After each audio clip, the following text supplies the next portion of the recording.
বাবারে এসব আমরা কি শুনছি এসব, আল্লাহ রে। হ্যাঁ, কি শুনছি আপনাদের এখনই জানাচ্ছি। Wait and watch. এখানে বলা হয়েছে Shakib Khan as army officer বাজ ৮০-৯০ দশকের একটি সত্য ঘটনা অবলম্বনে নির্মিত সিনেমাটি ঢালিউড সুপারস্টার শাকিব খানকে একজন আর্মি মেজর চরিত্রে দেখা যেতে পারে। বেশ। তো এখানে যেটা বলা হচ্ছে যে মেগাস্টার শাকিব খানকে এইখানে আর্মি এবং ৮০-৯০ দশকের একটি সত্য ঘটনা অবলম্বনে দেখা যাবে। আমি এই আর্মি প্রজেক্টের যা আপডেট আসবো আপনাদের দিতে থাকবো রীতিমতো।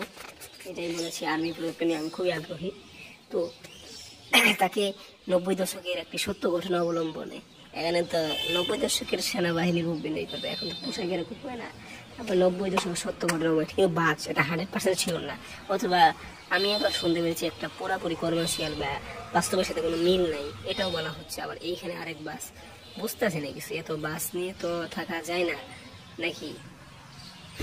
তো থ্যাংক ইউ পুরো ভিডিওটি দেখার জন্য। আজকের ভিডিওটি এ পর্যন্তই, ধন্যবাদ পুরো ভিডিওটি দেখার জন্য।